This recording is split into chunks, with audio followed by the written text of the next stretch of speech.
coming out here after 30 years. Yeah, I ain't got nothing, but I'm gonna have something because I'm rich in personality, you know, and I'm rich in love. My family love me, and that's really all that counts.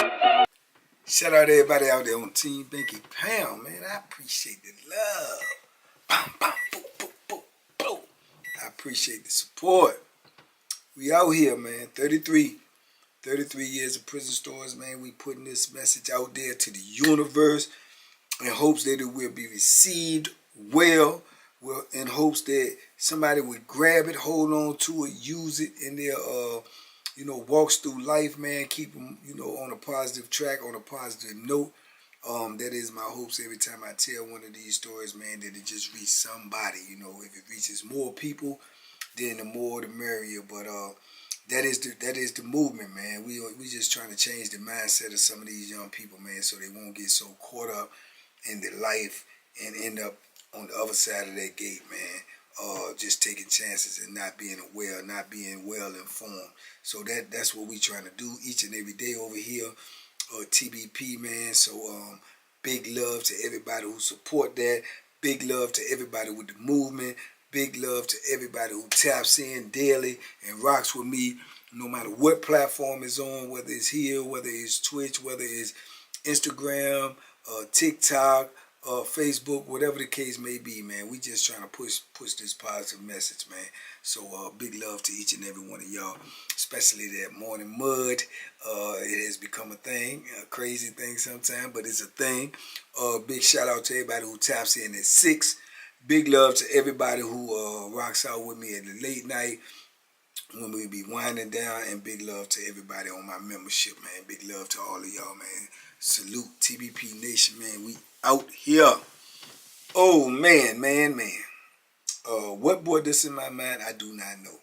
Maybe seeing something on TV. That usually sparks something in my mind. I seen this dude with all these tattoos on his face, and it just brought a memory to my mind, man. As y'all know, when I first got locked up, I went in Southampton receiving, right? I got in a little altercation there with some tomfoolery. Ended up in the wall pretty fast. Didn't even finish the whole process of the receiving. So, as y'all also know, if y'all been here a while, the wall is one of the most, it was the oldest prison in the state of Virginia, and it was more or less the most notorious prison in the state of Virginia. So here I am, young, coming straight in the penitentiary, and I leave from receiving and go straight to the lion's den. Go figure. But during my time at the wall, as I've explained to y'all, man, it was very crucial to me, man. I learned a lot of information that I needed to know about the penitentiary. I seen a lot of things that I needed to know about the penitentiary, and it shaped my mindset for what was to come. But in all the things I seen too, I seen a lot of young dudes in there like me. Not as young as me. I think it was on a couple of us as young as I was. If I ain't mistaken, I was 20 or getting ready to turn 21, somewhere up in that range. They had some dudes in there that was a little older than me, but in the wall, man, it was an old penitentiary, so you had a lot of dudes in there that done did 30, 35, 40 years, 25, 17, 18. They had big numbers in there. Most people in there had did a lot of time. Thus the culture was what it was in the wall, man. It was violent. It was crazy. It was, because everybody was already deep into their bit and how they do things and how they operate and how the prison is ran. So all of the young dudes, you could more or less peep them out because of their youth and because of how they move. So during this time, I seen a whole lot of different people that I met, that I ran into later on in my bit, that I ran into later on in my sentence, man. And this particular dude, I remember him well. He probably was a little older than me.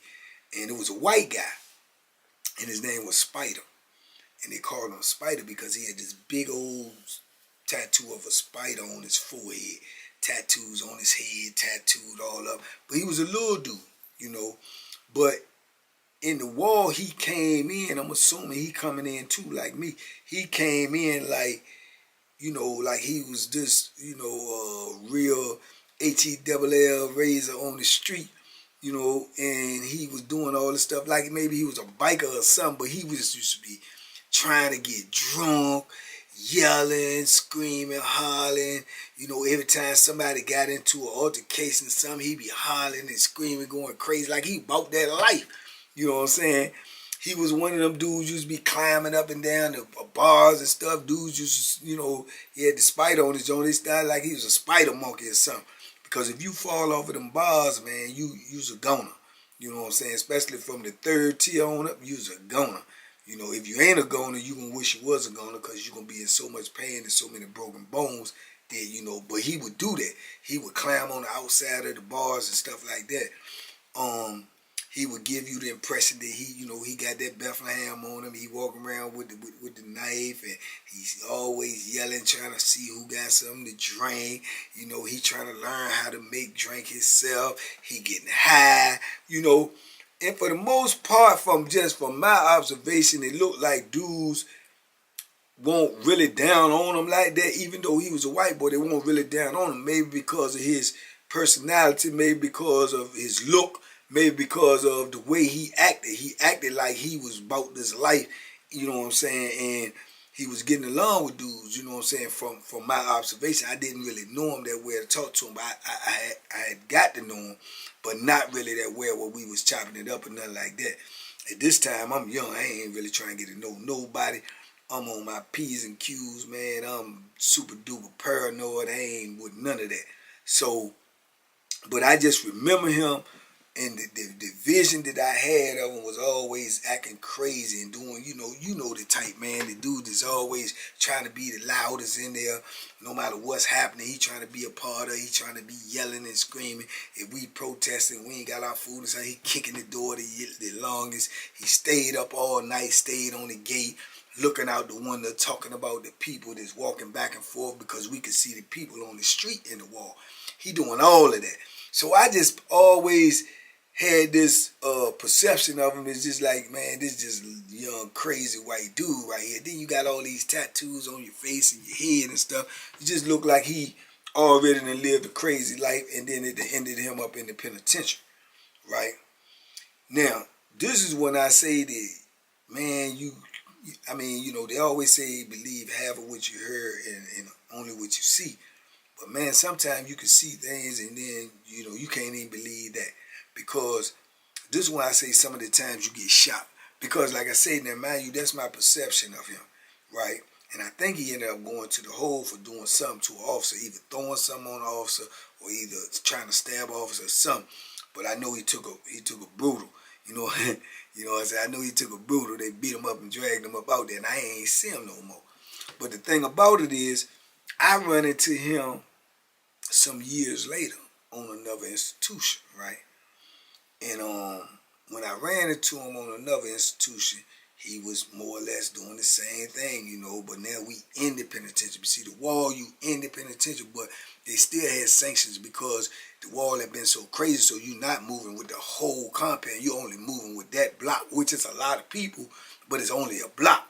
But the difference between that is when you get on a real institution that's open spread, what we call an open spread, man, you're going to be out there dealing with thousands of people. You know what I'm saying? So you go from hundreds to thousands. So now, you know, you get butter from the duck. You find out who and what's what.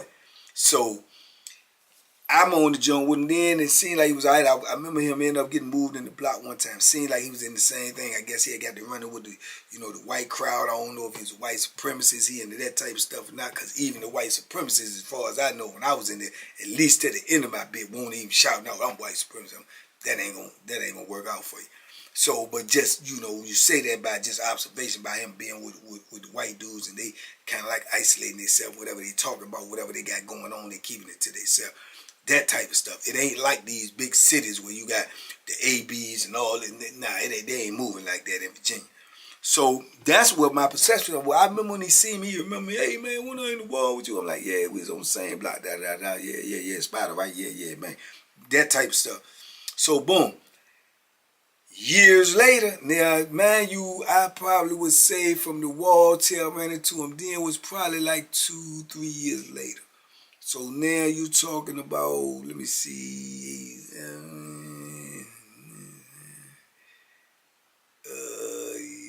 talking about 11 years later. Shh, I run into him again.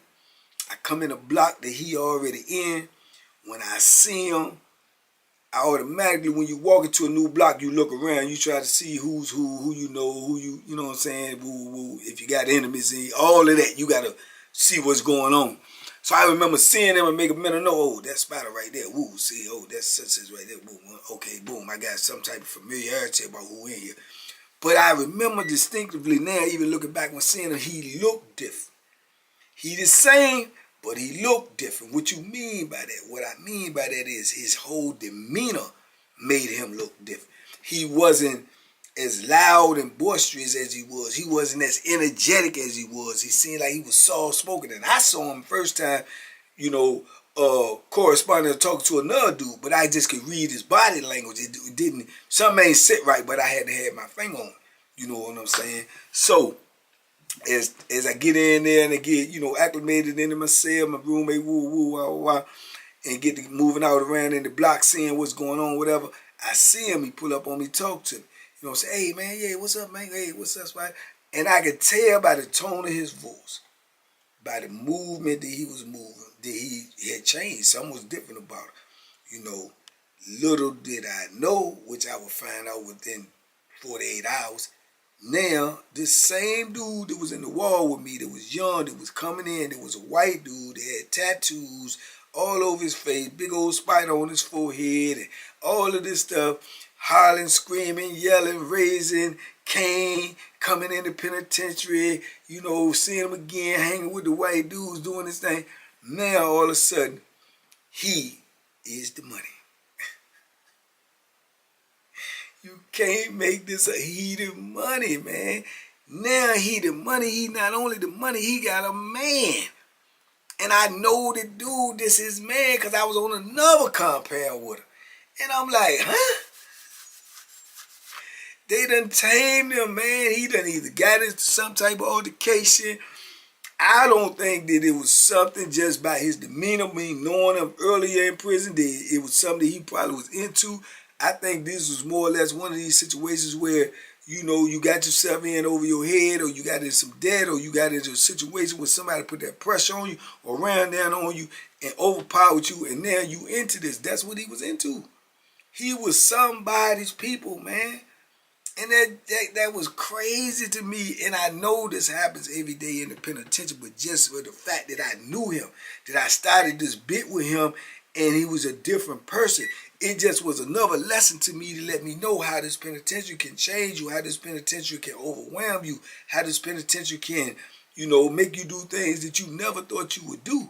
Because this dude was really, he wasn't big, he wasn't physically imposing, but he was toting that Bethlehem, he was raising Cain, he was running his mouth. He, you know what I'm saying? He had enough to keep people at bay that they ain't no way, he ain't nobody fool. This joke was crazy. That was God, man. He bringing the dude coffee. He calling him daddy. He lighting his cigarettes for him.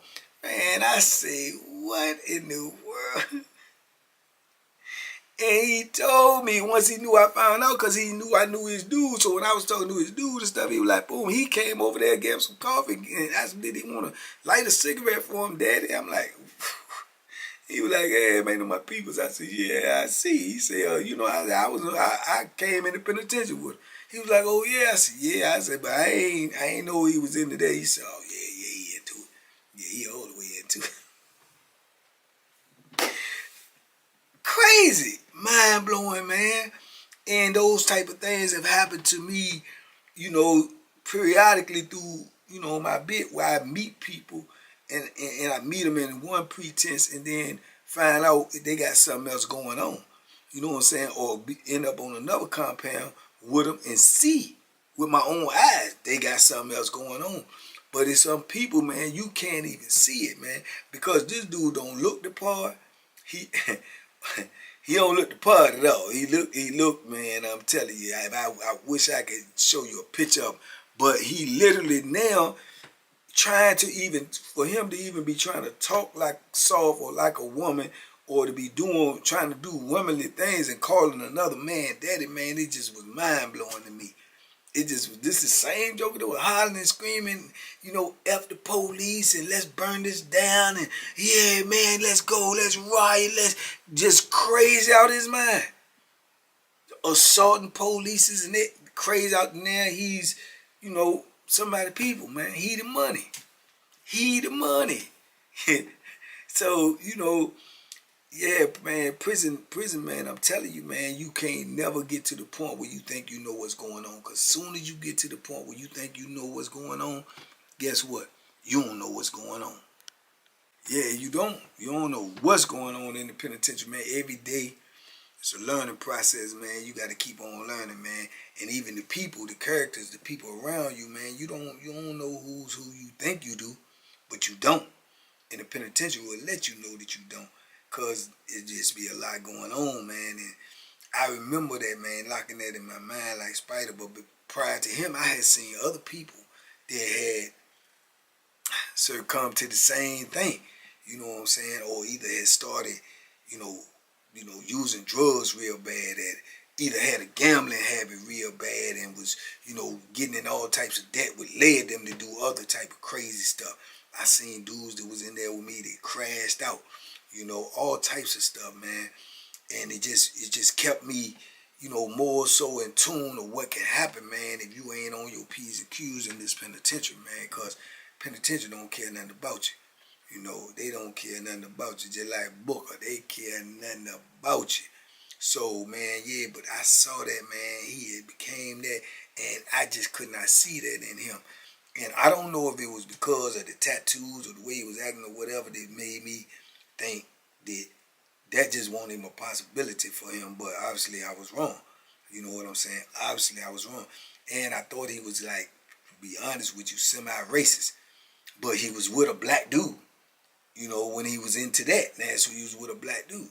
So I don't know how his white friends looked at him or whatever. I don't know what the circumstances is. That ain't something that you turn around and be asking about, man. Like, man, what happened? Was this? You was always in. You don't even do that. You don't even have them conversations, man. You just see things, learn things, and keep your mouth closed and keep it moving. Ain't no questions that you be asking like that.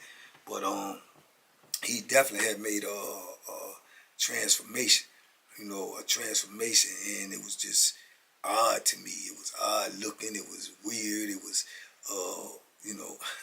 it was a lot of things, man. I just remember that this was one of the shockers to me in prison. Like, man, what?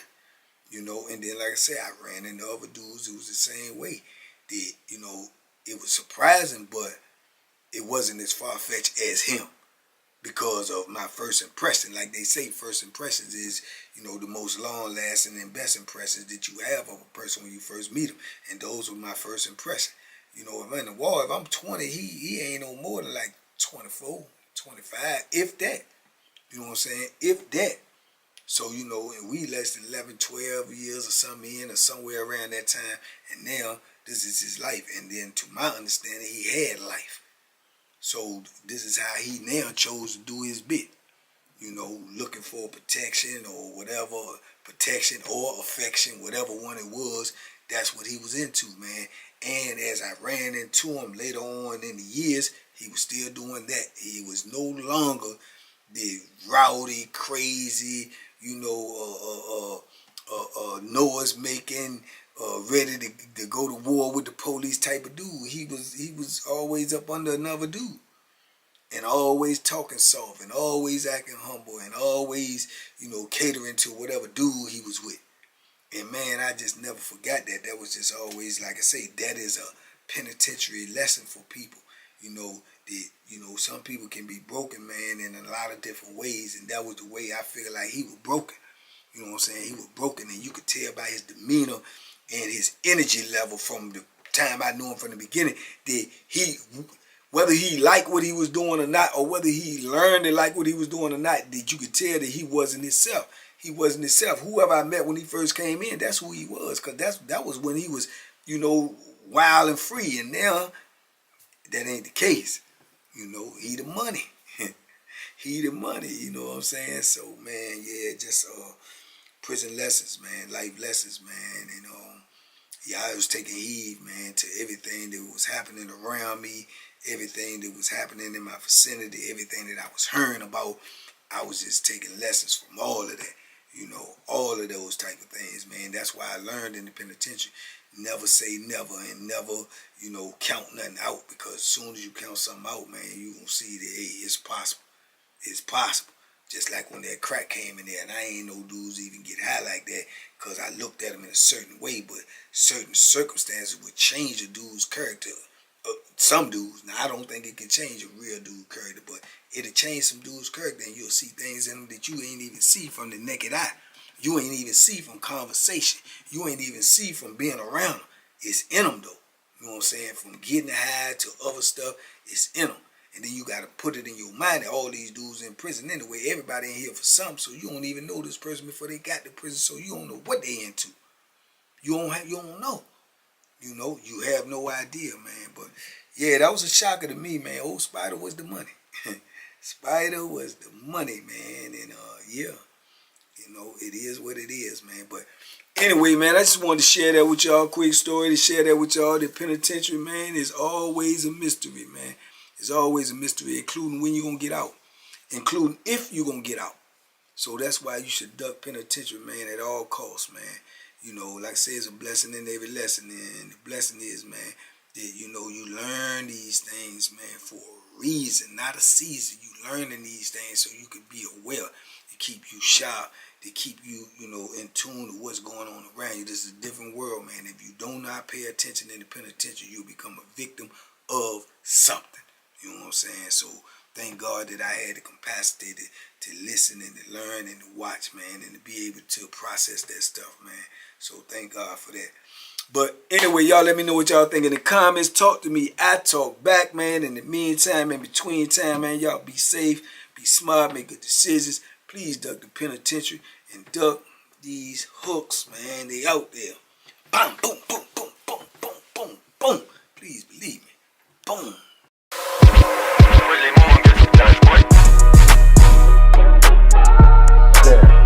The Banky special. Yeah. Pure deliciousness. Pure deliciousness, man. My name is Banky, man. Everybody calls me Banky. That's the name that I got from my grandmother when I was young. I'm coming out here after 30 years. Yeah, I ain't got nothing, but I'm going to have something because I'm rich in personality. You know, and I'm rich in love. My family love me, and that's really all that counts.